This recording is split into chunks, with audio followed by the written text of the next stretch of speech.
இன்றே டவுன்லோட் செய்து உங்கள் ஃபேவரட் ஷோக்களை என்ஜாய் பண்ணுங்க.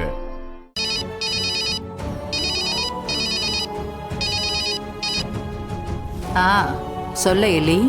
என்ன பத்து, வீட்டுக்கு போயிட்டீங்களா? வந்துட்டோம்.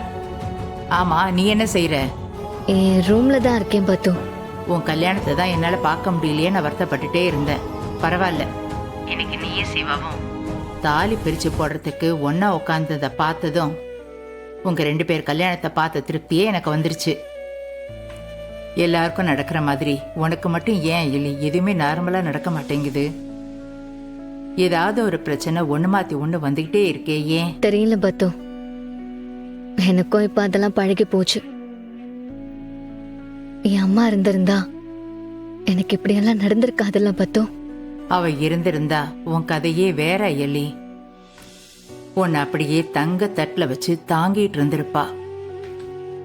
என்னதான் ஊரே அவளை பார்த்து பயப்படுற போலீஸ்காரி அவ இருந்திருந்தாலும் உன்கிட்ட அவ ஒரு குழந்தை மாதிரி தான் நடந்துப்பா. அதுவும் நீ குழந்தையா இருந்தப்ப உன்னை தரையில கூட இறக்கி விட மாட்டா. தோல்லையும் நெஞ்சிலையும் மார்லையும் மாத்தி மாத்தி உன்னை வச்சுக்கிட்டே இருப்பா.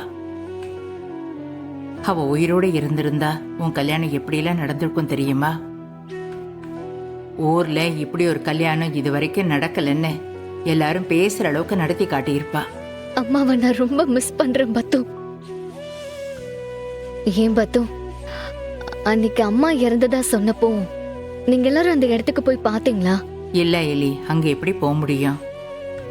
அதுக்குள்ள செல்லம் புருஷனோட பாடிய ஜிஹெச்சுக்கு கொண்டு வந்துட்டாங்கன்னு சொன்ன உடனே அந்த பதட்டத்துல எல்லாரும் அங்க போயிட்டோம்மா. அப்போ அம்மா போனது என்னாச்சு பத்து? அங்க போனதுக்கு அப்புறம்தான் அங்க இருந்த போலீஸ்காரங்க எல்லாம் சொன்னாங்க, உங்க அம்மாவோட பாடி கூட கிடைக்கல.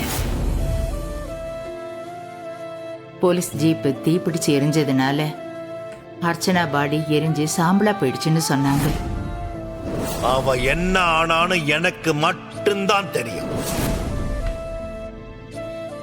அவளுக்கு ஒரு நல்லது கெட்டது கூட பண்ண முடியலையேன்னு இந்த நிமிஷம் வரைக்கும் என் மனசு உறுத்திக்கிட்டே தாமா இருக்கு.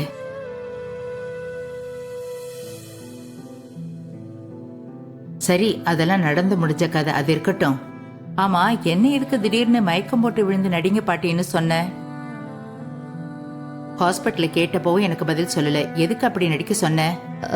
பத்து, ஒரு முக்கியமான கால் வருது, இரு நான் பேசிட்டு கூப்பிடுறேன். சரி.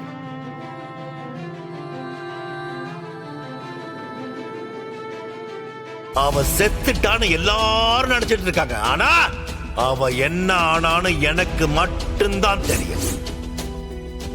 அர்ச்சனாவோட பாடி கூட கிடைக்கலையே.